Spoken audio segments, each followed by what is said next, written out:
ओम तव कथामृतं तप्तजीवनं कविभिडीडितं कल्मषापहं श्रवणमंगलं श्रीमदाततं भुवि गृह्णन्ति ये भूरिदा जनाः। শ্রী ভগবানের অশেষ কৃপায় আমরা আবার সমবেত হয়েছি শ্রী শ্রী রামকৃষ্ণ কথামৃত পাঠ এবং তার আলোচনা নিয়ে। আজকের এই কথামৃত পাঠ মূলত রামকৃষ্ণ মিশন আশ্রম মনসাদ্বীপ কেন্দ্রের প্রধানতায় তাদের ঠাকুর ঘরে, তাদের মন্দিরে এটি হচ্ছে। আমরা বিগত দিন পড়ছিলাম যে শ্রীরামকৃষ্ণদেব চলেছেন ঈশ্বরচন্দ্র বিদ্যাসাগরের সঙ্গে দেখা করতে। তারিখটা ছিল 5ই আগস্ট 1882 খ্রিস্টাব্দ। আমরা আগের দিন না, তার ঠিক আগের দিন আমরা বলেছিলাম যে তখনকার দিনে মানুষজন শ্রীরামকৃষ্ণকে পাগল বলে মনে করতেন, এবং সেই কারণে আমাদের বোঝা উচিত যে ঠাকুর কাদের সঙ্গে মিশতেন এই ধারণা থেকে বোঝা উচিত যে মানুষজন যে দাবি করত যে শ্রীরামকৃষ্ণের মস্তিষ্ক বিকৃতি আছে, এটা কতটা যুক্তিসঙ্গত। এখন বাকস্বাধীনতার যুগ তো, তা আমাদের ফেসবুক আমাদের ইউটিউব পেজে অনেকে কমেন্ট করেছে। একজন তো খুব বিচ্ছিরিভাবে কমেন্ট করেছেন যে আপনারা যদি পাগল বলেন ঠাকুরকে, আমাদের মন খারাপ হয়ে যায়। মানে আমাদের বাকস্বাধীনতার যুগে বলার স্বাধীনতা আছে, শুধু শোনার যে ধৈর্যটা সেটা আমাদের নেই। আমরা কিন্তু এরকম কথা বলিনি যে ঠাকুর পাগল ছিলেন। বলছে যে তখনকার দিনের মানুষ মনে করত যে তিনি অসুস্থ মস্তিষ্কে ছিলেন। আমরা যদি একবার ভালো করে খেয়াল করি যে কার সাথে তিনি মিশতেন, কোন স্ট্যান্ডার্ড লোকের সঙ্গে মিশতেন, এটা যদি বুঝতে পারি তাহলে বুঝতে পারবো যে শ্রীরামকৃষ্ণ আর যাই হোক তিনি পাগল ছিলেন না। বহু সময় আমাদের যেটা সমস্যা তৈরি হয় সেটা হচ্ছে আমরা না বুঝেই লাভ দিই। কতক্ষণে কমেন্ট না করতে পারলে ফেসবুক হোয়াটসঅ্যাপের পেজে আমাদের স্বস্তি হয় না। আর আমাদের ততক্ষণ অবধি আমরা খুব পণ্ডিত যতক্ষণ আমরা মুখ খুলছি। এটা আমাদের জানা দরকার, কতটা কোথায় কি বলতে হবে এটা আমাদের বুঝতে হবে। আমরা দেখেছি কথামৃতের প্রথম অধ্যায়, যেখানে শ্রীরামকৃষ্ণের সঙ্গে তার দর্শন হয়েছিল, সেইখানে সেই কথামৃতের প্রথম অধ্যায় শুরু হয়েছে একটি করে শ্লোক দিয়ে। শ্রীরামকৃষ্ণকে সমস্ত জীবন দিয়ে যেরকমভাবে দেখেছেন, তার মহাপ্রয়াণের পর তাকে যেরকমভাবে অনুভব করেছেন, সেই অনুভবের মন্থিত সুর লেখা ছিল বিভিন্ন জায়গায় কথামৃততে। অতএব আমরা আশা করতে পারি যে মাস্টারমশাই যখন সেটা লিখছেন তখন তার মধ্যে ফুল ম্যাচিওরিটি কাজ করছে। কিন্তু মাস্টারমশাইয়ের সঙ্গে যখন মাস্টারমশাইকে সঙ্গে করে তিনি যখন আমাদের ঈশ্বরচন্দ্র বিদ্যাসাগরের কাছে গিয়েছিলেন, তখনও পর্যন্ত কিন্তু মাস্টারমশাই খুব বেশি তাকে দেখেননি, এবং তার যে সার্টিফিকেট এটা ভীষণ রকমের প্রণিধানযোগ্য। মাস্টারমশাইকে ঈশ্বরচন্দ্র বিদ্যাসাগরকে দেখতে চেয়েছিলেন স্বয়ং শ্রীরামকৃষ্ণ। তিনি বলেছিলেন, আমরা বিগত দিন পড়েছি যে আমাকে বিদ্যাসাগরের কাছে লইয়া যাইবে, আমার দেখার বড় স্বাদ। আমাদের মিউজিয়াম দেখার স্বাদ হয়, এরকম কত কি দেখার স্বাদ হয়। শ্রীরামকৃষ্ণের স্বাদ পণ্ডিত মানুষদের দেখার, যাদের কারণে এই জগৎ খুব নিজেদেরকে খুব গর্বিত মনে করে, সেই সব মানুষদের দেখার তার খুব ইচ্ছে। তাই তিনি মাস্টারমশাইয়ের সাথে গিয়েছিলেন। মাস্টারমশাই বিদ্যাসাগর মহারাজের অনুমতি নেবার সময় বিদ্যাসাগর মহারাজ জিজ্ঞেস করেছিলেন পরমহংস সে কেমন। সেই সার্টিফিকেটটা দেখুন কি অপূর্ব। মাস্টারমশাই বলেছিলেন, আজ্ঞে না, তিনি এক অদ্ভুত পুরুষ। প্রথম কথা অদ্ভুত, মানে আমাদের সাধারণের যে যোগ্যতা মান আমরা মানুষকে যেভাবে জাজ করি, ঠিক সেই রকমভাবে তাকে জাজ করা যায় না। এটা হচ্ছে প্রথম কথা। 2 নম্বর কথা বলছেন, এবার তার পোশাক সম্পর্কে বলছেন, লাল পেড়ে কাপড় পরেন, জামা পরেন, বার্নিশ করা চটি জুতা পরেন। আমাদের পরমহংসদেব সম্পর্কে পরমহংস সম্পর্কে ধারণা আছে, নগ্ন কৌপিন পরে থাকেন, সারা গায়ে ছাই লাগানো আছে এবং সে মাথায় চূড়া আছে, জটা আছে। এটা আমাদের সাধারণের একটা ধারণা যে আমাদের যারা অবতার পুরুষ বা যারা পরমহংসন তাদের সম্পর্কে। প্রথম সেই ধারণাটাকে সম্পূর্ণ ভেঙে চুরে তছনছ করছেন। তিনি বলছেন না, তিনি লাল পেড়ে কাপড় পরেন, মানে কৌপিন টৌপিন পরে থাকেন না, ভালো জিনিসই পরেন। লাল পেড়ে কাপড় পরেন, আর কি করেন, তিনি জামা পরেন, এটা একটা খুব বড় জিনিস, উলঙ্গ থাকেন না। আর 2 হচ্ছে বার্নিশ করা জুতো পরেন। এরপরে তার থাকার জায়গা সম্পর্ক করছেন, গুহা টুহা নয়, বলছেন যে রাসমণির কালীবাড়িতে একটি ঘরের ভিতর বাস করেন। সেই ঘরে কি আছে? সেই ঘরে তক্তপোষ পাতা আছে, তার উপর বিছানা, মশারি আছে, সেই বিছানায় শয়ন করেন। এই যে বাইরের যে দিক, আমাদের কাছে তক্তপোষ তখন একটা খুব বড় জিনিস ছিল, যে বাড়িতে তক্তপোষ আছে, আছে, খাট আছে, সে তো অনেক বড় জিনিস, পালঙ্ক আছে, সে তো অনেক বড় লোক। সে তক্তপোষ আছে মানে তার অনেকখানি, তার টাকা পয়সা আছে, সে ধনী, কালচার। সেই তাতে বালিশ বিছানা আছে, আবার মশারিও আছে, মশারি খাটিয়ে তিনি শোন। এগুলো তার বাহ্যিক দিক। এবার তার ভেতরের দিকের কথা বলেছিলেন, কোনো বাহ্যিক চিহ্ন নাই, তবে ঈশ্বর বই আর কিছু জানেন। এটা যে খুব ইম্পর্টেন্ট কথা, এমন একজন মানুষ যিনি ভগবান ছাড়া আর অন্য কোনো কিছু জানেন না, কোনো কিছু বোঝেন না, কোনো কিছু জানেন না। এটা একটা অদ্ভুত কথা। এইটাই হচ্ছে আসল কথা। বাহ্যিক কোনো চিহ্ন ছাড়া এক পরমহংস তিনি আবির্ভূত হয়েছেন। আমরা অনেক সময় ধার্মিক হওয়ার অভিনয় করে বেড়াই। আমরা ভাবি এরকমটি না করলে, ওরকমটি না করলে, সেরকমটি না করলে লোকে বোধহয় আমাদেরকে কোনো রকমভাবে পাত্তা দেবে না। মাঝে মাঝে ফেসবুকে দেখি, আমি জনগণের মতো সবার সাথে মিছিলে যাইনি, জনগণ কি আমায় গ্রহণ করবে? এইসব কথা শুনলে না ঠাটিয়ে দুটো থাপ্পড় মেরে দিই। হ্যাঁ, এই শ্রীরামকৃষ্ণ জীবন, ধর্মজীবন, শ্রীরামকৃষ্ণ তার জীবন দিয়ে এবং তার পরবর্তী প্রজন্ম যারা আছে তারা করে দেখিয়ে দিয়ে গেছেন। তার ভেতরে সামান্যতম বাহ্যিক শো বাজি থাকবেন। আপনারা দেখেছেন তার উপদেশ, ধ্যান করবে মনে বনে কোণে। আমাদের যেন কোনো রকম দেখনদারি না হয়। বেশ একটা চওড়া কাপড় পরলাম, কাপড়ের পাটটাকে গুঁজে সামনে দিয়ে রাখলাম, গলার পাশ দিয়ে সেই পাটটা থাকলো, সাদা অংশটা ভেতর দিকে থাকলো, লোকে দেখলো। এই সাজ ব্যাপারটা সাজ বিরহিত, কোনো রকম কিছু ছাড়াই শ্রীরামকৃষ্ণ। তার প্রথম এবং একমাত্র কোয়ালিটি কি না, তিনি ঈশ্বর বই আর কিছু জানেন না, ঈশ্বর ছাড়া তিনি আর কিছু জানেন না। কীরকম বালক স্বভাব, যেখান দিয়ে আমরা শেষ করেছিলাম সেখানে হচ্ছে ঠাকুর চলেছেন, ঠাকুরের জামার দুটো বোতাম খোলা। ঠাকুর বলছেন জামার বোতাম খোলা রয়েছে, এতে কিছু দোষ হবে না তো? ঠাকুর সভ্য সমাজের কাছে যাচ্ছে, যাদের এই সমস্ত বাহ্যিক জিনিসপত্রগুলোই যাদের জীবনের প্রধান, সেই সভ্য সমাজের কাছে পৌঁছচ্ছেন। তাই বলছেন কিছু দোষ হবে না তো? বাচ্চা ছেলে যেরকম জিজ্ঞেস করেন সেরকম তিনি জিজ্ঞেস করছেন। মাস্টারমশাই বলছেন আপনি ওর জন্য ভাববেন না, আপনার কিছুতে দোষ হবে না, আপনার বোতাম দেওয়ার দরকার নেই, কোনো কিছুতে আপনার দোষ হবে না, আপনি একেবারে আপনার কোনো কিছু দেওয়ারই দরকার নেই। আমি দেখিনি, তবে শুনেছি পূজ্যপাদ ভূতেশানন্দজি মহারাজ তখন সহকারী সংঘাধ্যক্ষ রামকৃষ্ণ মঠ এবং মিশনে, তিনি ক্লাস নিচ্ছেন, ভীষণ গরম, আর তখন সেই সময় লোডশেডিং খুব প্রকোপ ছিল সারা কলকাতা জুড়ে। তা সেই মহারাজ ক্লাস নিচ্ছেন, এত গরম যে মন্দিরের ভেতরে ক্লাস নেওয়া যাচ্ছে না। তা বাইরের যে উঠোন, সেই উঠোনে মহারাজ বসে আছেন, পাটা একটা ছোট্ট কিছুর ওপর তোলা, আর সেই বই তো মহারাজের লাগতো না, সমস্ত মন্ত্র মুখস্থ, তাকে ঘিরে ভক্তরা বসে আছেন, কোনো মাইক্রোফোন নেই, কোনো কিছু নেই, অথচ কত সুন্দরভাবে তিনি ক্লাস করছেন। অনঙ্গ মহারাজ, স্বামী ওঙ্কারানন্দজি মহারাজের কথা আছে, এক ভক্ত শুনেছেন জগদ্দানে নতুন সহসংঘাধ্যক্ষ এসছেন স্বামী ওঙ্কারানন্দজি, তিনি খুব পণ্ডিত, তার কাছে মন্ত্র দীক্ষা নেবেন বলে তিনি গেছেন। গিয়ে দেখলেন একজন সাধু মালি হচ্ছে দেখতে, লুঙ্গিটাকে আধখানা করে মাটি কোপাচ্ছে। গিয়ে জিজ্ঞেস করলেন এখানকার অধ্যক্ষ স্বামী ওঙ্কারানন্দজিকে করে পাওয়া যাবে?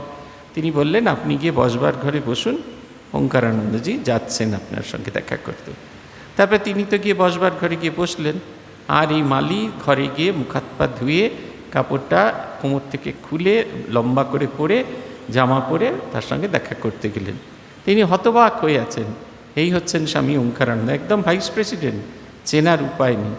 স্বামী ব্রহ্মানন্দজি মহারাজ মাছ ধরছেন, একজন ডেপুটি ম্যাজিস্ট্রেট এসছেন দীক্ষা নিতে, এবং তিনি দেখেছেন যে একজন সাধু পুকুর পাড়ে বসে মাছ ধরছেন।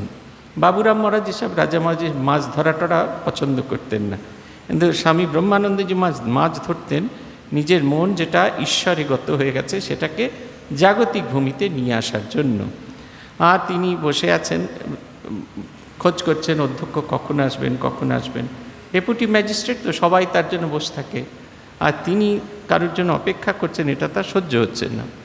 তারপরে তিনি বাবুরামকে জিজ্ঞেস করলেন, আচ্ছা ওই যে বাইরে দেখলাম একজন সাধু বসে মাছ ধরছিলেন, বাবুরাম মহারাজের কিছু লুকানোর কিছু ছিল না, তিনি বললেন, হ্যাঁ উনি স্বামী ব্রহ্মানন্দজি।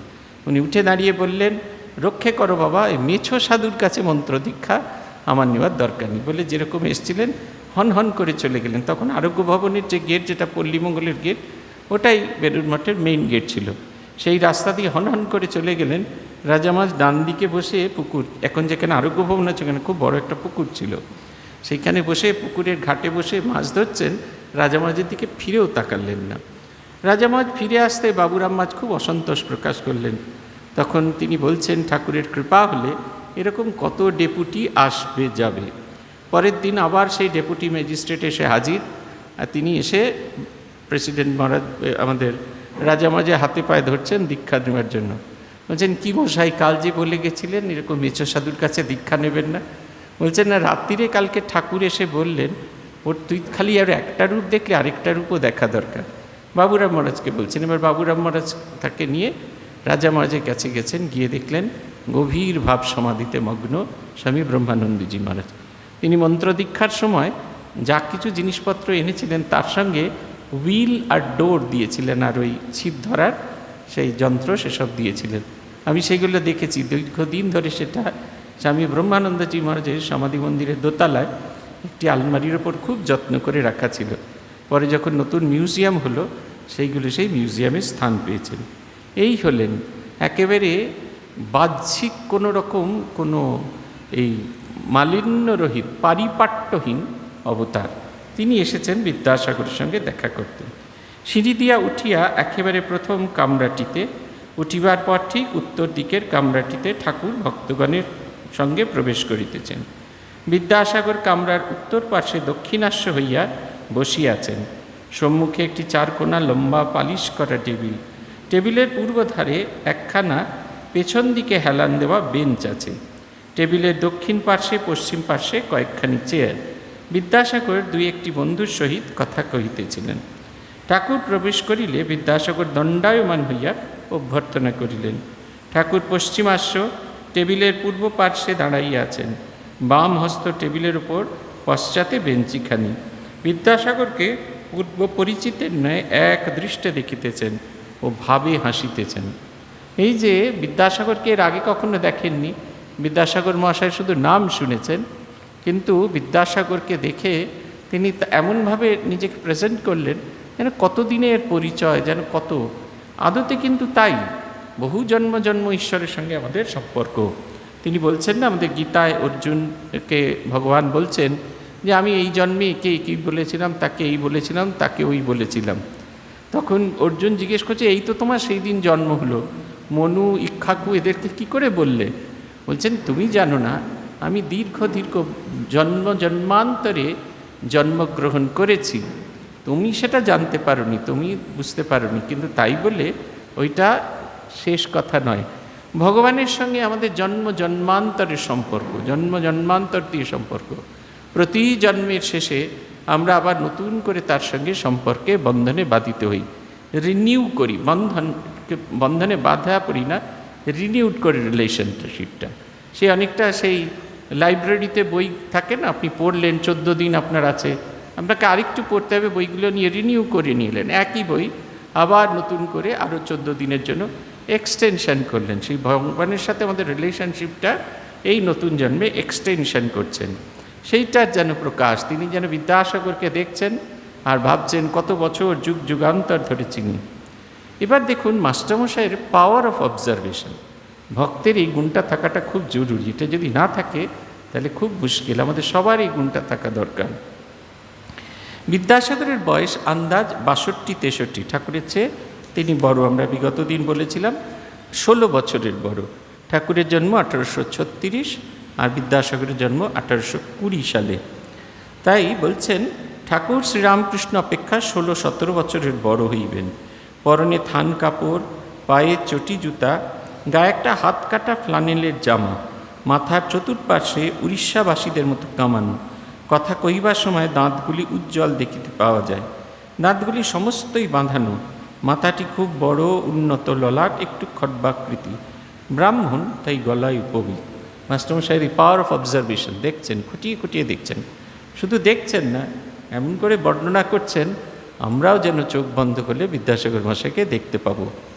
এমনকি তার যে দাঁতটা তিনি দেখতে পাচ্ছেন, উপরের পাটি দেখতে পাচ্ছেন, তিনি এখন কথা বলছেন সেই দাঁতের উপরের পাটিটা বেরিয়ে আসছে, এবং সে যে আসল দাঁত নয়, নকল দাঁত, এই এতটা মাইনিউটলি তিনি বিদ্যাসাগরকে দেখছেন। বলছেন, এবার বিদ্যাসাগর সম্পর্কে বলছেন, বিদ্যাসাগরের অনেক গুণ। প্রথম, বিদ্যানুরাগ। একদিন মাস্টারের কাছে এই বলতে বলতে সত্য সত্য কেঁদেছিলেন, আমার তো খুব ইচ্ছা ছিল পড়াশোনা করি, কিন্তু কই তা হলো, সংসারে পড়ে কিছুই সময় পেলাম না। এই বিদ্যানুরাগ হওয়া আমাদের খুব জরুরি। তৈত্তরীয় উপনিষদের একেবারে শেষ দিকে আচার্য সমাবর্তন ভাষণ দিচ্ছেন, সেইখানে অনেকগুলি উপদেশ, যে উপদেশ শোনার পর আর কোনোদিন তার সঙ্গে শিষ্যের দেখা হবে না, সেই অন্যতম উপদেশগুলোর মধ্যে একটি হচ্ছে স্বাধ্যায় ন প্রমদিতব্যম। পড়াশোনা করার অভ্যাস কখনো ছাড়বে না। পড়াশোনা করার অভ্যাস মানে হচ্ছে নিজেকে আপগ্রেড করার। আমরা এখন জ্ঞানপুস্তিকা, আমাদের ফেসবুক আছে, ফেসবুক দিয়ে সবসময় আপগ্রেড করছি। অমুক চন্দ্র তমুক মারা গেল, সঙ্গে সঙ্গে ফেসবুকে দেখে নিলাম, আমরা একটু নিউজটা দেখলাম, গুগলের নিউজ দেখে নিলাম, কনফার্ম হয়ে গেলাম, আপগ্রেডেড হয়ে গেলাম। পাশের লোককে বলছি, জানিস অমুক চন্দ্র অমুক মারা গেছে, আমি আপগ্রেডেড হয়ে গেছি। ওই রকম আপগ্রেডেশন নয়, জানার যে ইচ্ছাটা, জ্ঞানের যে পরিধি, সেটা একটু একটু করে বিকশিত করা। এটি যদি না হয় তাহলে একজন কোনো প্রফেশনেই তিনি টিকে থাকতে পারবেন না। দ্বিতীয়ত হচ্ছেন দয়া সর্বজীবে। বিদ্যাসাগর দয়ার সাগর। বাছুরেরা মায়ের দুধ পায় না দেখিয়া নিজে কয়েক বৎসর ধরিয়া দুধ খাওয়া বন্ধ করিয়াছিলেন। শেষে শরীর অতিশয় অসুস্থ হয়, অনেক দিন পরে আবার ধরিয়াছিলেন। গাড়িতে চড়িতেন না, ঘোড়া নিজের কষ্ট বলিতে পারে না বলিয়া। একদিন দেখিলেন একটি মুটে কলেরা রোগে আক্রান্ত হইয়া রাস্তায় পড়িয়াছে, কাছে ঝাঁকাটি পড়িয়াছে। দেখিয়া নিজেই কোলে করিয়া তাহাকে আনিলেন, বাড়িতে আনিলেন ও সেবা করিতে লাগিলেন। এইটা হচ্ছে দয়ার, জগতের সকলের প্রতি তার ভালোবাসা, সকলের প্রতি তার প্রীতি। এই যে একেবারে গরু ঘোড়া মানে ইতর জন্তু শুদ্ধ সকলকে তিনি ভালোবাসেন। বিদ্যাসাগর শেষ জীবনে এই সভ্য সমাজ থেকে দূরে গিয়ে সাঁওতাল পরগনার কাঠমাটারে থাকতেন। এইরকম একদিন সকাল, খুব ঠান্ডা পড়েছে সেদিনকে, একজন বেড়াতে গিয়েছেন কাঠমাটারে গিয়ে অনেক খুঁজে একটি চায়ের দোকান খুঁজে পেয়েছেন, ঝুপড়ি বলা যেতে পারে। তিনি বাইরে থেকে দেখছেন যে ঝুপড়িটির ভেতরে খরিদ্দার হিসেবে একজন বসে আছেন, ভালো করে চাদর টাদর মুড়ি দিয়ে। আর ঝুপড়ির বাইরে একজন বৃদ্ধা, তিনি ভিক্ষা করতে একটা ছোট থালা নিয়ে বসে পড়েছেন। তিনি যাতে সেই ভদ্রলোক, দাতা যিনি দান করছেন, যাতে ওই ভদ্রমহিলার সঙ্গে তার কোনো রকম স্পর্শ না হয়, তাই অনেকটা ওপর থেকে তিনি পয়সাটা দিয়েছেন। থালাতে গিয়ে যখন সেই পয়সাটা পড়েছে, প্রচণ্ড আওয়াজ হয়েছে। ভেতরে সেই যে বসেছিলেন মানুষটা, তিনি জিজ্ঞেস করলেন, বাবু বুঝি বেড়াতে এসেছেন? তিনি বললেন হ্যাঁ। বললেন, বাবু বুঝি স্নাতক? তিনি বললেন হ্যাঁ। তখন তিনি উঠে দাঁড়িয়ে বললেন, ওই রকম করে কি ভিক্ষা দেয়? বলে তিনি বেরিয়ে এলেন, এবং বেরিয়ে এসে তার সেই চাদরটা খুললেন। চাদর খোলা মাত্র সেই লোক এই মানুষটিকে চিনতে পেরেছেন, অবাক বিস্ময়ে দেখছেন। সেই মহিলাকে বলছেন, মা উঠে পড়ো দেখি, একটু উঠে দাঁড়াও দেখি। তারপরে মা সেই উঠে দাঁড়ালেন, ঠান্ডায় কাঁপতে কাঁপতে। বিদ্যাসাগর মশাই তার গায়ের সেই দামি শালটা খুলে তাকে ভালো করে মুড়ে দিয়ে এগিয়ে গেলেন। অবাক বিস্ময়ে সেই লেখক দেখছেন, তার মনে হচ্ছে বিদ্যাসাগর সেই রাস্তা দিয়ে যখন হেঁটে যাচ্ছেন, দুপাশের যেই গাছ, যে শীতকালে তার সমস্ত পাতা পড়ে গেছে, তার ভেতরে একবারে শুষ্কতা এসে গেছে, প্রত্যেকটি গাছের ওপর দিয়ে যেন বসন্তের বাতাস বয়ে যাচ্ছে, এবং প্রত্যেকটি গাছের নতুন করে যেন পাতা হয়েছে, ফুল হয়েছে। সবটাই তার কল্পনা, কিন্তু বিদ্যাসাগরের প্রভাব এমনভাবে তার জীবনে এলো, তার জীবনের দৃষ্টিভঙ্গি, জগৎকে দেখার দৃষ্টিভঙ্গিটা বদলালো। আমরা অন্যকে দয়া করি, কিন্তু সেই দয়ার ভেতরে যে ভালোবাসাও মিশ্রিত থাকা দরকার, সেটা না থাকলে যে আমাদের দয়াগুলো বৃথা হয়ে যায়, সেটা বোঝা গেল। তৃতীয়ত হচ্ছে স্বাধীনতা, প্রিয়তা। কর্তৃপক্ষের সঙ্গে একমত না হওয়াতে সংস্কৃত কলেজের প্রধান অধ্যাপকের কাজ ছাড়িয়ে দিলেন। চতুর্থ হচ্ছে লোকাপেক্ষা করিতেন না। একটি শিক্ষককে ভালোবাসিতেন, তাহার কন্যার বিবাহের সময় নিজে আইবুড়ো ভাতের কাপড় বগলে করে এসে উপস্থিত। শিক্ষক নেমন্তন্ন করেননি, কিন্তু তাকে ভালোবাসেন। তারা তো আপনার জন্য, আমাদের ফর্মাল ইনভিটেশনে কী প্রয়োজন হবে? আমি একবার শ্রীরামকৃষ্ণ পুঁথি বলতে গিয়ে শ্রীরামকৃষ্ণদেবের বিয়ের গল্প বলেছি, ওখানে আছে বিয়ের গল্প। সেখানে একটা অংশ আছে, আত্মীয় স্বজন যারা খুব দূরে থাকে, রামেশ্বর দাদা তাদেরকে পোস্ট কার্ডে করে চিঠি লিখে জানালেন যে এত তারিখে গদাইয়ের বিয়ে। আর মা চন্দ্রামণি দেবী ঘরে ঘরে গিয়ে মুখে মুখে বলে এলেন, সবাই সেই বিয়েতে সে হাজির। এই ঘটনাটা যখন বলা হচ্ছিল, যে সময় আমি পড়ে প্রস্তুত নিচ্ছিলাম, সেই সময় আমাদের কাছে, তখন বেলুড় মঠে ছিলাম, একজন এলেন একটা বিয়ের কার্ড নিয়ে। সেই আকবর বাদশার সেই ফরমান থাকে ঠিক সেই রকম একটা মেটাল বক্সের ভেতরে সেই বিয়ের কার্ডটা আছে, দুপাশে দুটো কাঠ আছে, আর একটা খুব সিল্ক স্ক্রিন প্রিন্টে দেওয়া হয়েছে। সেটা পুরো খুলে পড়তে হবে, হয়ে আবার সেরকম ভাঁজ করে, প্রচুর দাম কার্ডটা। সে বুঝতেও পারল না যে সে চলে গেলে এই কার্ডটা ডাস্টবিনে চলে যাবে, ওটা একবারে ভ্যালুলেস। আমরা এই ভ্যালুলেস জিনিসপত্রের উপর খুব জোর দিয়ে থাকি, অথচ ইটার্নাল এই যে আমাদের ইন্টারনাল যে রিলেশনশিপ, সেগুলো স্ট্রেংথ করার জন্য আমরা ততটুকু বলি না। পঞ্চম হচ্ছে মায়ের ভক্তি, মাতৃভক্তি ও মনের বল। মা বলিয়াছেন, ঈশ্বর তুমি যদি এই বিবাহে অর্থাৎ ভ্রাতার বিবাহে যদি না আসো, তাহলে আমার ভারী মন খারাপ হবে।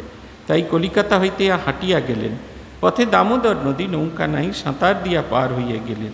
সেই ভিজা কাপড়ে বিবাহ রাত্রেই বীর সিংহ মায়ের কাছে এসে উপস্থিত হলেন, বললেন, মা এসেছি। এই যে মাতৃভক্তি, এই কতগুলো গুণের কথা মাস্টারমশাই বর্ণনা করছেন। ঠাকুর ভাবাবিষ্ট হইতেছেন এবং কিয়ৎক্ষণভাবে দাঁড়াইয়াছেন। ভাব সংবরণ করিবার জন্য মধ্যে মধ্যে বলিতেছেন, জল খাব। দেখিতে দেখিতে বাড়ির ছেলেরা ও আত্মীয় বন্ধু আসিয়া দাঁড়াইলেন। ঠাকুর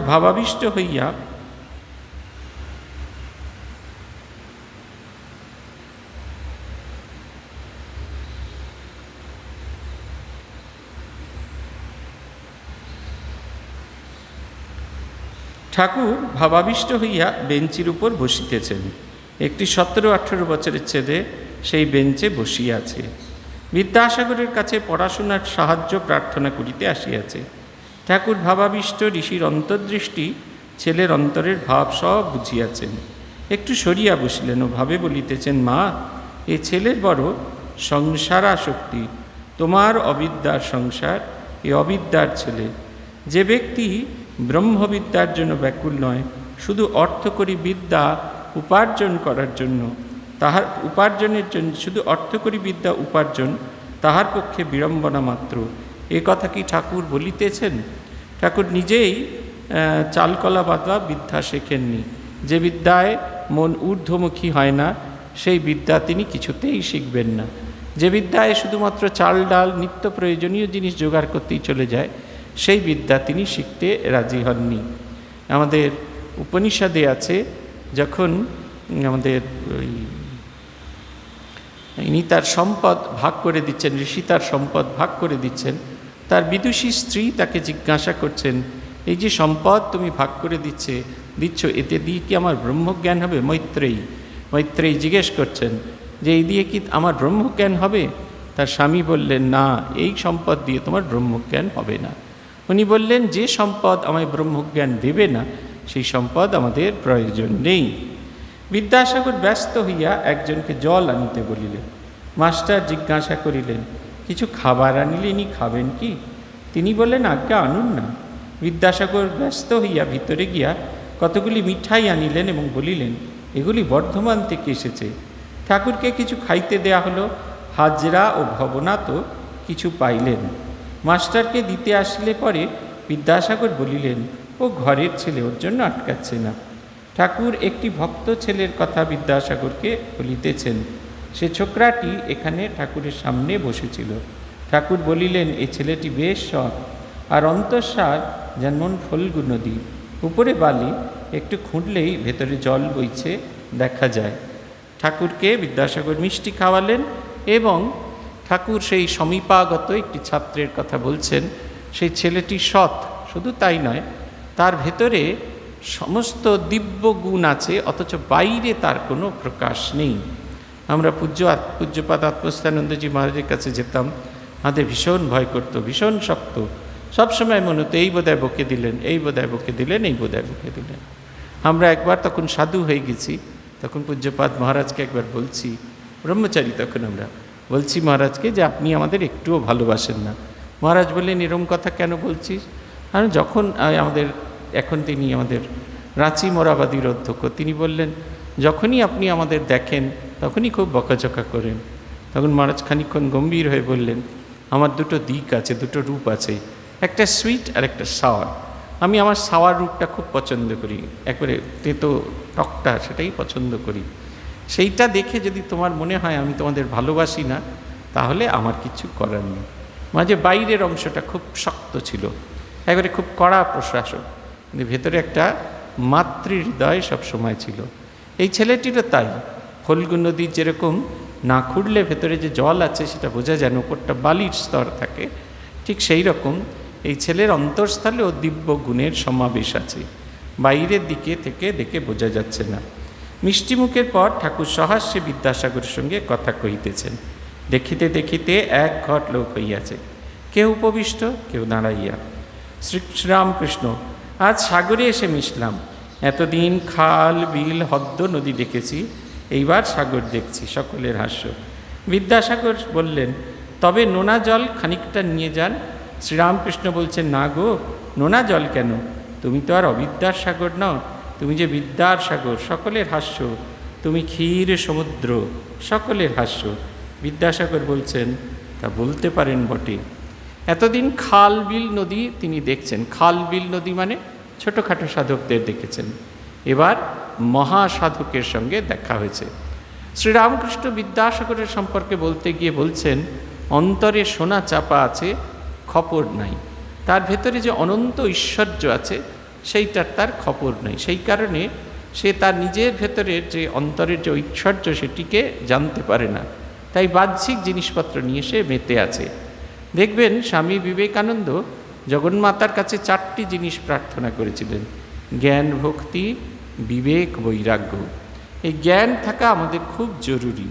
জ্ঞান না থাকলে আমার ভেতরে যেমন ঘর যদি অন্ধকার থাকে, সেই অন্ধকার ঘরে যদি একটা আলো প্রজ্বলিত না হয়, আলো প্রজ্বলিত না হলে আমরা বুঝতে পারি না কোথায় খাট, কোথায় আরাম কেদারা, কোথায় কি আছে, আমরা ঠোকর খেয়ে মরি। কিন্তু যখন ঘরে আলো প্রজ্বলিত হয় তখন আমরা দেখতে পাই যে ঘরটায় আমায় থাকতে দিয়েছে কি কি সম্পদ আছে। একটা খাট আছে, একটা লেখার টেবিল আছে, একটা বসার চেয়ার আছে, একটা আলমারি আছে, আবার একটা আলনাও আছে জামা কাপড় রাখার জন্য। ঠিক সেই রকম জ্ঞানের দৃষ্টিটা আমাদের থাকা দরকার, আমাদের ভেতরের অন্তর্জ্ঞান আলোটা থাকা দরকার। না থাকলে স্বামীজি যে বলছেন অলরেডি ইন ম্যান, আমাদের ভেতরে যে সমস্ত দিব্য গুণ আছে তার ম্যানিফেস্টেশন বা তার বিকাশ সাধন সম্ভব নয়। সেই গল্পে আছে যে একজন লোক অনেক রাত্রিরে তার প্রতিবেশীর ঘরের দরজা নাড়াচ্ছে, হাতে করে সে একটি লণ্ঠন নিয়ে এসেছে। প্রতিবেশী অনেকক্ষণ দরজা ধাকানোর পর যখন উঠলেন, জিজ্ঞেস করছেন, কেন ডাকছো কেন? বলছে, না, একটু তামাক খাবার শখ হয়েছে, তাই কলকে ধরাবো, তার জন্য একটু আগুন দরকার। লোকটা বলছে, মা, এ কী কথা, তোমার নিজের হাতে আগুন রয়েছে, হ্যারিকেনে তাতে তো আগুনই আছে, সেইটা না দেখে তুমি আমার কাছে এসছো আগুন নিতে? আমাদের হচ্ছে এটি কথাই। এই কারণে জ্ঞানটি প্রয়োজন। আমাদের অন্তর্নিহিত যে সম্পদ আছে সেই সম্পদ সম্পর্কে অবহিত হওয়া। বিদ্যাসাগর বলছেন যে খালবিল নদী পেরে সাগরে এসে একটু নোনা জল নিয়ে যান।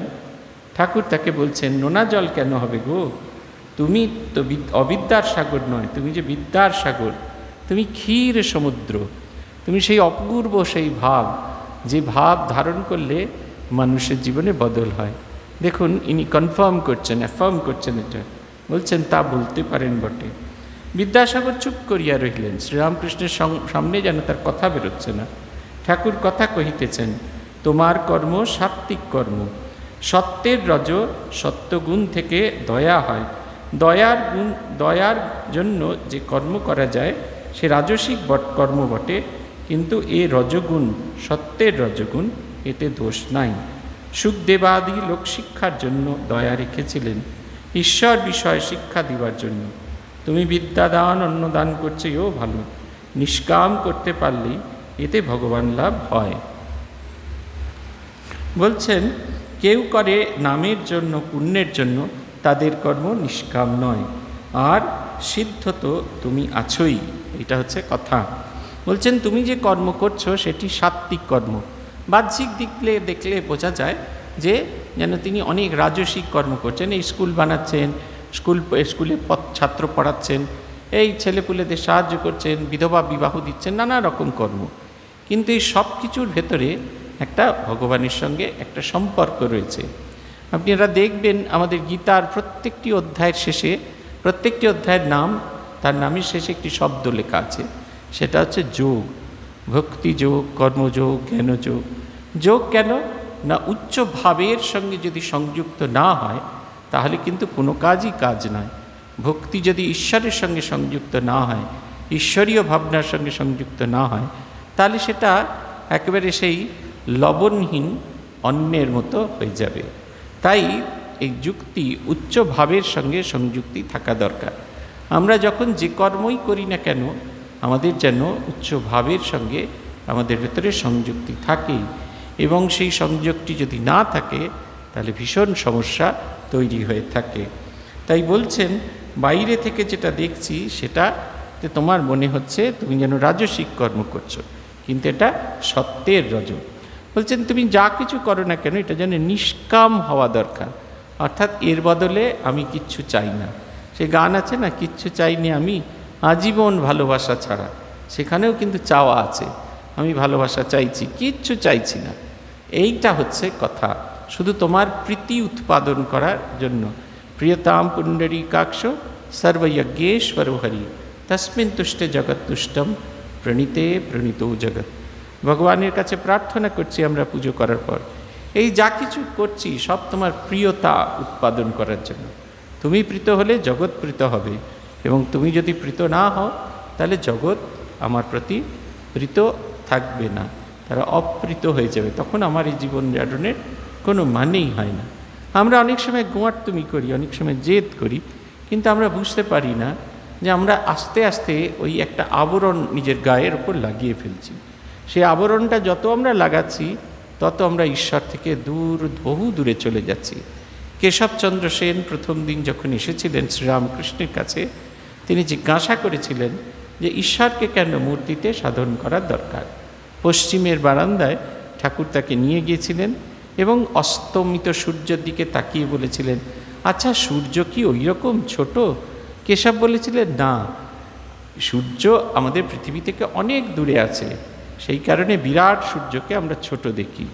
ঠাকুর বললেন, ঠিক সেই রকম ঈশ্বর আমাদের থেকে অনেক দূরে, আমাদের ঈশ্বরীয় ভাবনা অনেক দূরে আছে। তাই ঈশ্বরকে ধারণা করার জন্য আমাদের একটা মূর্তির প্রয়োজন আছে, যখন সেই মূর্তি অবয়বের প্রয়োজন আছে। যত আমরা ঈশ্বরের কাছে চলে যাব তত আমাদের আর এই অবয়বগুলোর প্রয়োজন হবে না, তখন তাকে আমাদের অন্তরের মধ্যে বুঝতে পারব। তিনি বলছেন তুমি তো সিদ্ধ আছোই। বিদ্যাসাগর বলছেন, মহাশয় কেমন করে? শ্রীরামকৃষ্ণ সহাস্যে, আলু পটল সিদ্ধ হলে তো নরম হয়, তা তুমি তো খুব নরম, তোমার অত দয়া। এই যে দয়া হচ্ছে আমাদের মনের সবচেয়ে সফটেস্ট কোয়ালিটি। আমরা যে দয়া অন্যের জন্য ভাবি, অন্যের বেদনায় ভাবি, অন্যের দুঃখে ভাবি, এটা হচ্ছে মনের একটা সফটেস্ট কোয়ালিটি। বিদ্যাসাগর বলছেন মজা করে, কলাই বাটাও তো শক্ত হয়, কলাই বাটাও তো সিদ্ধ তো শক্ত হয়। আমরা যখন কলাই বাটি তখন সেটা থকথকে থাকে, কিন্তু গরম জলে পড়লে একেবারে শক্ত হয়ে যায়। বলছেন শুধুমাত্র সবাই নরম হয় না সিদ্ধ হলে। তিনি বলছেন, ঠাকুর বলছেন, না তা তো নয় গো, শুধু পণ্ডিতগুলো দর কাচা পড়ে, না এদিক না ওদিক। শকুন খুব উঁচুতে ওঠে, তার নজর ভাগারে। যারা শুধু পণ্ডিত, শুনতেই পণ্ডিত, কিন্তু তাদের কামিনী কাঞ্চনে আসক্তি। শকুনের মতো পচা মরা খুঁজছে, আসক্তি অবিদ্যার সংসারে। দয়া ভক্তি বৈরাগ্য বিদ্যার ঐশ্বর্য। বিদ্যাসাগর চুপ করিয়া শুনিতেছেন, সকলেই এক দৃষ্টে এই আনন্দময় পুরুষকে দর্শন ও তাহার কথামৃত পান করিতেছেন। ঠাকুর বলছেন, তোমার এই পাণ্ডিত্য শুধু সাধারণ পাণ্ডিত্যের মতো নয়। সাধারণ পণ্ডিতরা কীরকম? শকুনি যেমন আকাশে ওড়ে, কিন্তু তার দৃষ্টি থাকে সেই পচা মরার প্রতি। ঠিক সেই রকম পণ্ডিতরা পাণ্ডিত্য হলেও কি করে তার সেই পাণ্ডিত্য থেকে অর্থ আসবে। দেখুন, এখন একজন খুব বিখ্যাত ডাক্তার, একটা কলেজের প্রিন্সিপাল ছিলেন, মেডিকেল কলেজের প্রিন্সিপাল, তিনি এবং একজন সাধারণ কয়েদি, একজন চোর, প্রায় একই সঙ্গে জেলেতে থাকছেন। এই যে লেখাপড়ায় খুব ভালো ছিলেন, স্কুলের তিনি সেরা ছিলেন, যে স্কুলে বিভূতিভূষণ বন্দ্যোপাধ্যায় পড়েছেন সেই স্কুলে তিনিও পড়েছিলেন, র্যাঙ্ক হোল্ডার এবং অত্যন্ত মেধাবী ছাত্র। তার কি পরিণতি আমরা দেখলাম। এই মেধা নিয়ে কি করব আমরা? চার্লস শোভরাজ, তার সেই মেধা, 14টি দেশের 14 রকম ভাষা জানতেন, সেই দেশের আইন কানুন সম্পর্কে সম্পূর্ণ অবহিত ছিলেন, কিন্তু সারাটা জীবন সেই যে উচ্চ মেধা সেটাকে তিনি সঠিক কাজে ব্যবহার করতে পারেননি। ঠাকুরের কথা সবাই শুনছে, বলছেন পান করছেন। পান করছেন মানে আমরা যখন জল খাই, আমরা যখন খাবার খাই আমাদের ভেবে ভেবে খেতে হয়, একটুখানি যাওয়ার পর থামতে হয়, চিবিয়ে সেটাকে পাঠানোর পরে আবার পাঠাতে হয়। জলের ক্ষেত্রে তা নয়, কিন্তু পান করা মাত্র সেটা দ্রুত গলার মধ্যে দিয়ে নেমে যায়। শ্রীরামকৃষ্ণের কথা এত সহজ যে সহজে সেটি আমাদের ভেতর ঢুকে যাচ্ছে। 3য় পরিচ্ছেদে ঠাকুর শ্রীরামকৃষ্ণ জ্ঞানযোগ বা বেদান্ত বিচার।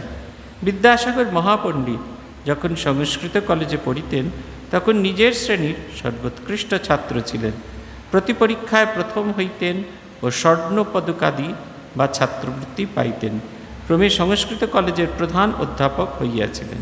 তিনি সংস্কৃত ব্যাকরণ, সংস্কৃত কাব্যে বিশেষ পারদর্শিতা লাভ করিয়াছিলেন। অধ্যবসায়ের গুণে নিজে চেষ্টা করিয়াও ইংরেজি শিখিয়েছেন। এমনকি আপনারা জানেনও বিদ্যাসাগর মহাশয় যে ইংরেজি অক্ষর বা এই যে সংখ্যাতত্ত্ব শেখেন শুধুমাত্র নিজের চেষ্টায়। বিদ্যাসাগর যখন তার বাবার সঙ্গে বীরসিংহ গ্রাম থেকে কলকাতায় আসেন তখন মাইলস্টোন এটি দেখতে দেখতে দেখতে দেখতে সংখ্যার সাথে তার পরিচয় হতে থাকে। ধর্ম বিষয়ে বিদ্যাসাগর কাহাকেও শিক্ষা দিতেন না। তিনি দর্শনাদি গ্রন্থ পড়িয়াছিলেন। মাস্টার একদিন জিজ্ঞাসা করিয়াছিলেন, আপনার হিন্দু দর্শন কীরূপ লাগে? তিনি বলিয়াছিলেন, আমার তো বোধ হয় ওরা যা বুঝতে গেছে বুঝাতে পারিনি। হিন্দুদের ন্যায় শ্রাদ্ধাদি ধর্মকর্ম সমস্ত করিতেন, গলায় উপবিদ ধারণ করতেন। বাংলায় যে সকল পত্র লিখিতেন তাহাতে শ্রী শ্রী হরিশরণম ভগবানের এই বন্দনা আগে করিতেন। মাস্টার একদিন তাহার মুখে শুনিয়াছিলেন তিনি ঈশ্বর সম্বন্ধে কীরূপ ভাবেন। বিদ্যাসাগর বলেছিলেন, তাকে তো জানবার জো নাই, এখন কর্তব্য কি? আমার মতে কর্তব্য আমাদের নিজের এরূপ হওয়া উচিত যে সকলে যদি সেরূপ হয় পৃথিবী স্বর্গ হয়ে পড়বে। প্রত্যেকের চেষ্টা করা উচিত যাতে জগতের মঙ্গল হয়। খুব কাছ থেকে গিয়ে তিনি ফিরে গেছেন, তিনি ঈশ্বরীয় বলয়ের কাছে এসে পৌঁছেছেন, কিন্তু সেই দ্বার প্রান্ত থেকে চলে গেছেন। যেরকম আমরা একটা যখন যায়, একটা যখন এই বিসর্জনের একটা দল চলতে থাকে তখন আমরা জানলা দিয়ে যখন দেখি তখন বিসর্জনের সবটা দেখতে পাই না। কলকাতা এখানে কি হয় জানি না, কলকাতায় খুব বড় বড় গেট হয়, ইলেকট্রিকের গেট হয়, সেই ঠেলা গাড়ির ওপর সেই ইলেকট্রিকের গেট বসিয়ে নিয়ে যায়। সে একটার পর একটা আমাদের ছোটোবেলায় দেখেছি, ফাটাকেস্টের কালী পূজা হচ্ছে 32খানা ওইরকম গেট আছে, ঠেলা গাড়িতে করে নিয়ে যাচ্ছে। প্রতি গেটের মাঝখানে ব্যান্ড পার্টি আছে, শঙ্খধ্বনির দল আছে, আর সেই সবাই গিয়ে দাঁড়িয়ে থাকতেন। যাদের বাড়ি ঠনঠনিয়া কালী বাড়ির রাস্তার ওপরে, তাদের বাড়ির বারান্দাগুলো সব মানুষজনে ভর্তি হয়ে থাকত, সবাই দাঁড়িয়ে দাঁড়িয়ে দেখতেন। কিন্তু তারা ওই খণ্ড জিনিস দেখতে পেতেন, সবটুকু দেখতে পেতেন না। কিন্তু যে রাস্তায় নেমে দাঁড়িয়ে দেখছে সে একটা একটা করে উপলব্ধি করছে, আলোগুলো দেখতে পাচ্ছে, চলে যাওয়ার আগে থেকেই সে আলোগুলো দেখতে পাচ্ছে। দেবী আসছেন, তার পেছন থেকে মাথার মুকুট চুল দেখতে পাচ্ছেন। দেবী তাকে যখন ক্রস করে যাচ্ছেন, তাকে অতিক্রম করছেন, তখনও তাকে দেখতে পাচ্ছেন। যখন তিনি পেরিয়ে যাচ্ছেন তখনও তাকে দেখতে পাচ্ছেন। তিনি বিদ্যাসাগর তিনি বলছেন যে যারা হিন্দু ধর্ম সম্পর্কে বলতে গিয়েছে, উপনিষদকে তো বলা হয় অপৌরুষেয়, এটা কেউ লেখেনি, মানুষের অনুভবের কথা। ঈশ্বর সম্পর্কে যে যেরকমভাবে অনুভব করেছে তার অনুভবের কথা সে ব্যক্ত করেছে। এখানে বলছেন যে এরা নিজেরা বুঝেছে কিন্তু বোঝাতে পারেনি, এটা খুব স্বাভাবিক। ঠাকুর বলছেন না, সব উচ্ছিষ্ট হয়ে গেছে, শুধু ব্রহ্ম উচ্ছিষ্ট হয়নি, বলা যায় না, অনুভব করার পরে আর তা বলা যায় না। যারা চেষ্টা করেছেন তারা ঠিকমতো বোঝেননি, তাই তারা এটা ব্যক্ত করতে পারছেন না। পরবর্তীকালে যারা অনুভব করছেন তাদের সঙ্গে এই যে বর্ণনা, সেটা কিছুতেই কোনো রকমভাবে মিলছে না। রবীন্দ্রনাথ ঠাকুরের জীবন স্মৃতিতে এক জায়গায় আছে, তিনি তার বাবার সঙ্গে বেড়াতে গিয়েছেন হিমালয়। বেড়াতে গিয়ে সেই হিমালয় দর্শন করে তার খুব আনন্দ হয়েছে। ফিরে এসেছেন, জনে জনে জনে জনে সকলকে তার বেড়ানোর গল্প বলছেন। একটা সময় তিনি অনুভব করলেন তিনি যা দেখে এসেছেন এবং যেটা বর্ণনা করছেন এর মধ্যে অনেক ফারাক হয়ে গেছে। প্রত্যেকবার বলার সময় একটু একটু করে তার কল্পনার রং লেগেছে। কল্পনার রং লাগতে লাগতে যে ছবিটা তিনি দেখে এসেছিলেন আর যে ছবিটা তিনি পরিবেশন করছেন, এই দুটোর রং সম্পূর্ণ আলাদা হয়ে গেছে, এক জিনিস নেই। এই ঠিক তাই ঈশ্বরীয় ধারণা শব্দ দিয়ে প্রকাশ করা যায় না, এটা অনুভবের জিনিস। তাই বলছেন যে আমার যেটা মনে হয়, তাঁর যেটা মনে হয়, সব মানুষ যদি নিজেদের চরিত্রগতভাবে উন্নত করতে পারত তাহলে এই দেশটি স্বর্গে রূপান্তরিত হতো। আমরা অন্যদের বদল করার কথা ভাবি, বিদ্যাসাগর প্রাইম কথাটা বলছেন আত্মপরিবর্তন। নিজের যদি পরিবর্তন না করা যায় তাহলে কখনোই জগৎকে বদল করা যায় না। আমরা দেখতাম অনেকে তো অনেক রকম বলতেন। আমাদের স্কুলে একজন ঘণ্টা বাজাতেন, দারোয়ান ছিলেন। তিনি আমার কাছে একটা খুব বড় শিক্ষক। তিনি কোনো দিন 1 মিনিট আগেও নয় 1 মিনিট পরেও নয়, তিনি কখনো ঘণ্টা বাজাতেন না, ঠিক সময় একবারে এক্স্যাক্ট টাইমে ঘণ্টা বাজাতেন। আমরা দিনের পর দিন বছরের পর বছর দেখেছি। একদিন প্রচণ্ড বৃষ্টি হচ্ছে, যেখানটা দিয়ে তিনি আসতেন সেখানটা একবারে বর্ষার জলে থই থই করছে। আমরা ভাবছি আজকে গজেন্দা আসবে না, আজকে আমাদের আর ছুটির ঘণ্টা পড়বে না। কিন্তু খানিকক্ষণ বাদে দেখছি সম্পূর্ণ ভিজে গিয়েছেন বৃষ্টিতে, কিন্তু তিনি সেই লাঠিটা হাতে করে টুকটুক টুকটুক করে হাঁটতে হাঁটতে যেখানে ঘণ্টা বাজানোর জায়গা সেখানে গিয়ে পৌঁছেছেন। আমাদের শুধু মাস্টারমশাইরাই শেখান না, এই রকম মানুষজনও আছেন তারা জীবন বোধ দিয়ে শেখান। শ্রীরামকৃষ্ণ বলছেন বিদ্যা অবিদ্যার কথা হইতে কইতে কইতে ঠাকুর ব্রহ্মজ্ঞানের কথা কহিতেছেন। বলছেন বিদ্যাসাগর মহাপণ্ডিত স্বরদর্শন পাঠ করিয়া দেখিয়াছেন, বুঝি ঈশ্বরের বিষয়ে কিছু জানা যায় না। শ্রীরামকৃষ্ণ বলছেন ব্রহ্ম বিদ্যা ও অবিদ্যার পার, তিনি মায়াতীত। বলছেন এই জগতে বিদ্যা মায়া অবিদ্যা মায়া দুই আছে, জ্ঞান ভক্তি আছে আবার কামিনী কাঞ্চন আছে, সৎ আছে আবার অসৎ আছে, ভালো আছে আবার মন্দ আছে, কিন্তু ব্রহ্ম নির্লিপ্ত। ভালো মন্দ জীবের পক্ষে, সৎ অসৎ জীবের পক্ষে, তাঁর ওতে কিছু হয় না। যেমন প্রদীপের সম্মুখে কেউ বা ভাগবত পড়ছে, কেউ বা জাল করছে, প্রদীপ নির্লিপ্ত। সূর্য শিষ্টের ওপর আলো দিচ্ছে আবার দুষ্টের ওপর আলো দিচ্ছে। যদি বলো দুঃখ পাপ অশান্তি এসব তবে কি, তবে উত্তর এই যে ওসব জীবের পক্ষে, ব্রহ্ম নির্লিপ্ত। সাপের ভিতর বিষ আছে, অন্যকে কামড়ালে মরে যায়, সাপের কিন্তু কিছু হয় না। ব্রহ্মবস্তু নির্লিপ্ত, কোনো পক্ষেই নয়। আমাদের গুরুর ধ্যান, গুরুর যে কনসেপ্ট দেওয়া আছে সেইখানে বলা আছেন যে সর্বধী সাক্ষী ভূতম, সবার ভেতর ধী শক্তিরূপে তিনি সাক্ষী স্বরূপ বিরাজ করছেন। সাক্ষী স্বরূপ কীরকম? ভারত পাকিস্তান ম্যাচ হচ্ছে, আপনি টিভিতে বসে খেলা দেখছেন, লাহোরের খেলা হচ্ছে, আর যখন একটা বল করা হয়েছে পাকিস্তানের ব্যাটসম্যান সেটাকে ধরে ছক্কা মেরে দিয়েছে, আপনি এখানে বসে বসে বলছেন আরে এরকম লুজ বল দিতে হয়, এখন এত টাইট অবস্থা, রান রেট যদি বেড়ে যায় তাহলে কি হবে, এইসব লুজ বল দিতে হয়, এরম লুজ বল দিস না, একটু টাইট করে একটু চেপে বল দে। আপনি এখানে টিভির সামনে বলে যাচ্ছেন, না পাকিস্তানি ব্যাটসম্যান শুনছেন না ইন্ডিয়ান বোলাররা শুনতে পাচ্ছেন, কিন্তু আপনি বলে যাচ্ছেন, কারণ তারা তো একবারে এনগ্রোসড হয়ে আছে, সেই বিষয়টার ভেতরে ডুবে আছেন, তারা এটা বুঝতে পারছেন না, কিন্তু আপনি কোনো পক্ষের নন, আপনি বসে বসে খেলা দেখছেন। এটা হচ্ছে সাক্ষী স্বরূপ। ঠিক সেই রকম আমাদের শক্তি, আমাদের গুরু শক্তি আমাদের ভেতর সাক্ষী স্বরূপ বিরাজ করেন। কী রূপে বিরাজ করেন? ধী শক্তি রূপে। ধী শক্তিটা কি না? পাওয়ার অফ ইন্টেলেক্ট, ভালো মন্দ যেটাকে জাজ করার ক্ষমতা, যে গুণে আমরা ভালোকে গ্রহণ করি, যে গুণে আমরা খারাপকে বর্জন করি। এক্ষুনি আপনি বেরোলেন, আপনাকে কেউ বলল যে আমার ছেলেটাকে স্কুলে ভর্তি করে দাও, 2 লক্ষ টাকা দেবে। আপনি উড়িয়ে বাবা বলে কাজনী বড় মহারাজের কাছে গেলে ঝেঁটিয়ে বিদায় করে দেবে, এত বলবে, তারপর 7 জায়গায় বলবে যে আমি ঘুষের অফার দিয়েছিলাম। আপনার এই ভয় আছে যে আপনি এটা করতে পারবেন না। কেন না, আপনি এটা করা উচিত নয়, এটা করা উচিত, এই বোধটার সঙ্গে আপনি সম্পৃক্ত, আপনি জানেন এটা করা উচিত নয়, উচিত। ব্রহ্ম ঠিক সেই রকম, কোনো কিছুর মধ্যে নেই। তুমি মোর আনন্দ হয়েছিলে আমার খেলায়, আনন্দে তাই ভুলেছিল কেটেছে দিন হেলায়। গোপন রহি গভীর প্রাণে আমার দুঃখ সুখের গানে, সুর দিয়েছ তুমি, আমি তোমার গান তো গাইনি। আমার হিয়ার মাঝে লুকিয়েছিলে, দেখতে আমি পাইনি। আমার সব কিছুর মধ্যে, আমার সুখ দুঃখ সব কিছুর মধ্যে আছেন, কিন্তু কোনো কিছুর মধ্যে তিনি সম্পৃক্ত হচ্ছেন না। একজন ডাক্তারের চেম্বারে গিয়ে দেখেছেন একটা বড় ক্যালেন্ডার, সমুদ্রের ধারে 2টি পা চলেছেন, খানিক বাদে একটি পা আছে, তার পাশে ওই গল্পটা লেখা আছে। ভগবান ভক্তকে বলছেন, দেখেছো তো, জীবনের প্রতি অংশে আমি তোমার পাশে আছি, একটি তোমার পায়ের ছাপ, একটি আমার পায়ের ছাপ। তারপরে খানিক বাদে একটি পায়ের ছাপ দেখে ভক্ত জিজ্ঞাসা করছেন, এইখানে একটি পায়ের ছাপ কেন? বলছে, এটা তোমার জীবনের সবচেয়ে দুঃখের সময়। বলছেন, প্রভু তুমি কি তাহলে সেই সময় আমার সঙ্গে ছিলে না? এই একটা পায়ের ছাপ? বলছেন, না ছিলাম তো, আমি তোমায় কোলে করে ধারণ করেছিলাম।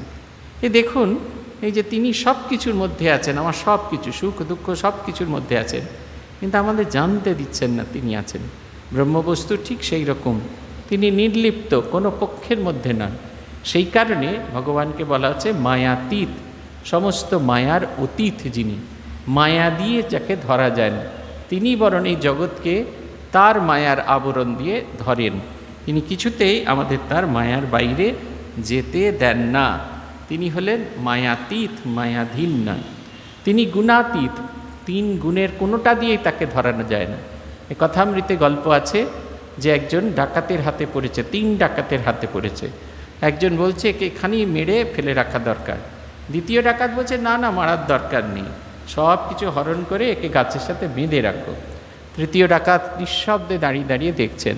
2 ডাকাত চলে যাওয়ার পর তৃতীয় ডাকাত তার বন্ধন খুলে দিয়ে বলছে, তোমার খুব লেগেছে, চলো তোমাকে আমি তোমার বাড়ির পথ দেখিয়ে দিই। বাড়ির পথের কাছাকাছি এসে দেখাতে থাকলো, ওই তোমার গ্রাম দূরে দেখা যাচ্ছে। তখন যে লোকটি সে বলছে, আপনি চলুন আমার বাড়িতে, মানুষজন কত আপনাকে ভালোবাসার সঙ্গে গ্রহণ করবেন। তিনি বলছেন, না, ওখানে গেলে পুলিশ আমাকে ধরবে। ভগবান হলেন এই 3 গুণের অতীত, কোনো গুণ দিয়ে তাকে ধরা যায় না। আমি যদি মনে করি রাবণের মতো হব, তমগুণ হব, তাই দিয়ে তাকে ধরো, তাতেও তাকে ধরা যাবে না। আমি যদি বলি প্রবল কর্মী হব, বলি রাজার মতো হব, তাতেও তাকে ধরা যায় না। আমি যদি মনে করি রামচন্দ্রের মতো শুদ্ধ পবিত্র জীবন করব, তাতেও তাকে ধরা যায় না। তিনি এসবের পার, এই কোনো গুণ দিয়ে তাকে আমরা ধরতে পারি না, তিনি ত্রিগুণাতীত। তাই বলছেন যে জীবের পক্ষে তাকে বোঝা খুব কঠিন। ব্রহ্ম যে কী তা মুখে বলা যায় না, সব জিনিস উচ্ছিষ্ট হয়ে গেছে, বেদ পুরাণ তন্ত্র ষড়দর্শন সব ইঁটো হয়ে গেছে, মুখে পড়া হয়েছে,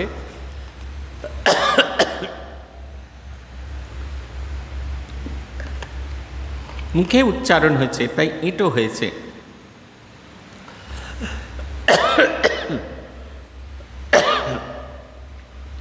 তাই ইঁটো হয়ে গেছে, মুখে পড়া হয়েছে, মুখে উচ্চারণ হয়েছে, তাই ইঁটো হয়েছে। কিন্তু একটি জিনিস কেবল উচ্ছিষ্ট হয় নাই, সে জিনিসটি ব্রহ্ম। ব্রহ্ম কি তা যে কি আজ পর্যন্ত কেউ মুখে বলতে পারে না। বিদ্যাসাগর বন্ধুদের প্রতি, বা এটি তো বেশ কথা, আজ একটি নূতন কথা শিখলাম।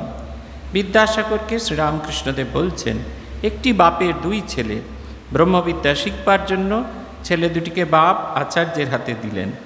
কয়েক বৎসর পর তারা গুরুগৃহে থেকে ফিরে এলো, এসে বাপকে প্রণাম করলেন। বাবার ইচ্ছা দেখেন এদের ব্রহ্মজ্ঞান কীরূপ হয়েছে। বড় ছেলেকে জিজ্ঞাসা করলেন, বাপ তুমি তো সব করেছ, ব্রহ্ম কীরূপ বলো দেখি। বড় ছেলে বেদ থেকে নানা শ্লোক বলে ব্রহ্মের স্বরূপ বুঝাতে লাগলো। বাবা চুপ করে রইলেন। যখন ছোট ছেলেকে জিজ্ঞাসা করলেন, সে হেঁট মুখে চুপ করে রইল, মুখে কোনো কথা নাই। বাবা তখন প্রসন্ন হয়ে ছোট ছেলেকে বললেন, বাপু তুমি একটু বুঝেছ, ব্রহ্ম যে কী তা মুখে বলা যায় না। চিনি আপনাকে খাইয়ে দিয়েছে, আপনি বলছেন বড় জোর চিনিটা মিষ্টি, মিষ্টি যা কী সেটা কিন্তু কোনো শব্দ দিয়ে আপনি বোঝাতে পারবেন না। মানুষ মনে করে আমরা তাকে জেনে ফেলেছি। একটা পিঁপড়ে চিনির পাহাড়ে গিয়েছিল, এক দানা খেয়ে পেট ভরে গেল, আরেক দানা মুখে করে বাসায় যেতে লাগলো। যাওয়ার সময় ভাবছেন এবার এসে সব পাহাড়টি লয়ে যাবে। ক্ষুদ্র জীবেরা এইসব মনে করে, জানে না ব্রহ্ম বাক্য মনাতীত, যে যতই বড় হোক না কেন তাকে কে চিনবে। সুখদেবাদি না হয় ডেউ পিঁপড়ে, চিনির 8-10টা দানা না হয় মুখে করুক। তবে বেদ পুরাণে যা বলেছে সে কীরকম বলা জানো? একজন সাগর দেখে এলে কেউ যদি জিজ্ঞাসা করে কেমন দেখলো, সে লোক মুখ হাঁ করে বলে, ও কি দেখলুম, কি হিল্লোল কল্লোল। ব্রহ্মের কথাও সেরকম। বেদে আছে তিনি আনন্দস্বরূপ সচ্চিদানন্দ। সুখদেবাদি সেই ব্রহ্মসাগরের তটে দাঁড়িয়ে দর্শন স্পর্শন করেছিলেন। একমতে আছে তারা এ সাগরে নামেন নাই। এ সাগরে নামলে আর ফিরবার জোর নাই।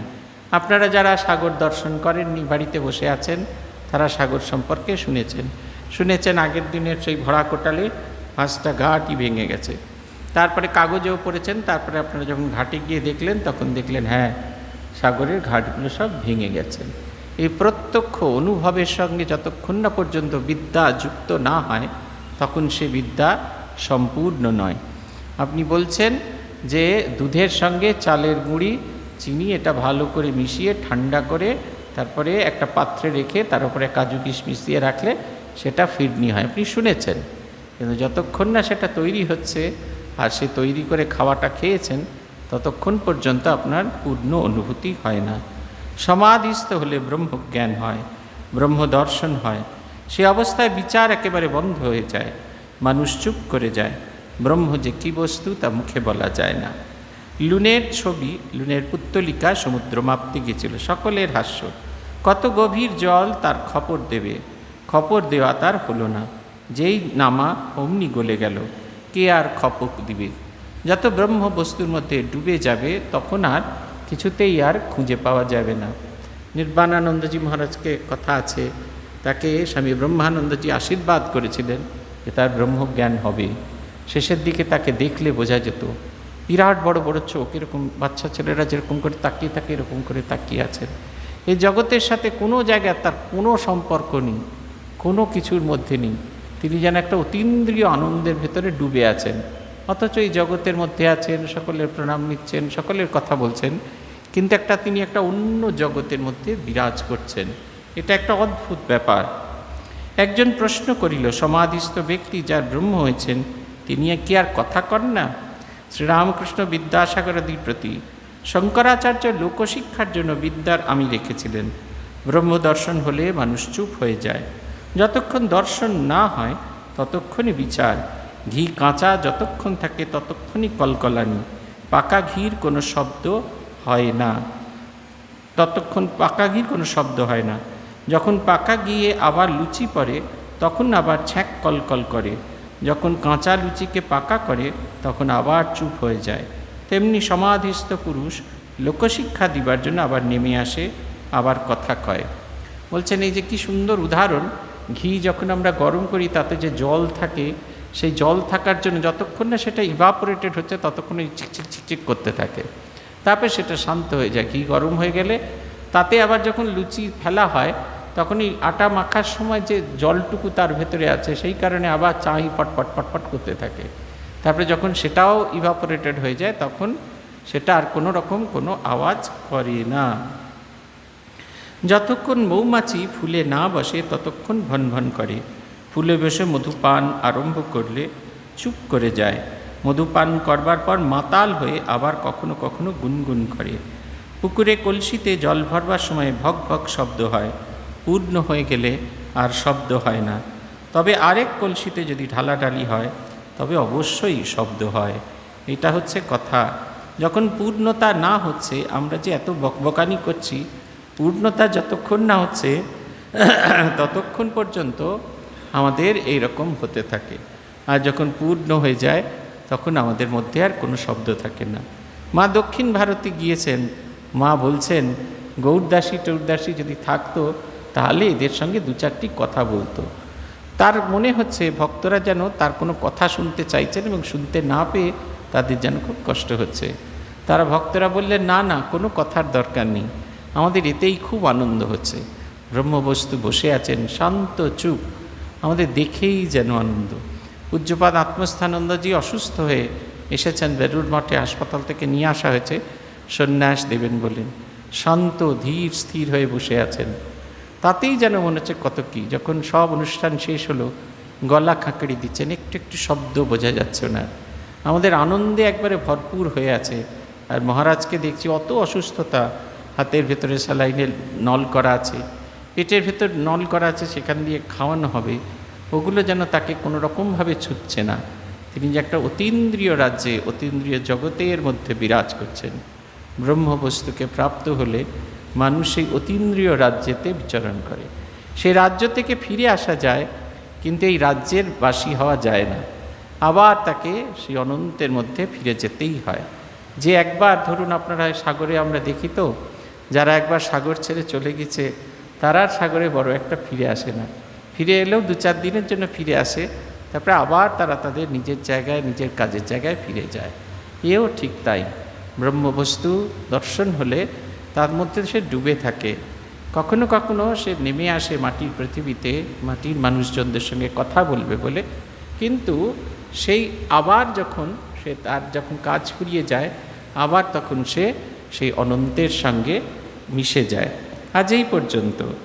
ওম নিরঞ্জনম নিত্যম অনন্তরূপম ভক্তানুকম্পাদৃত বিগ্রহম বৈ ঈশাবতারম পরমেশমিত্যম তং রামকৃষ্ণম শিরসা নমামি।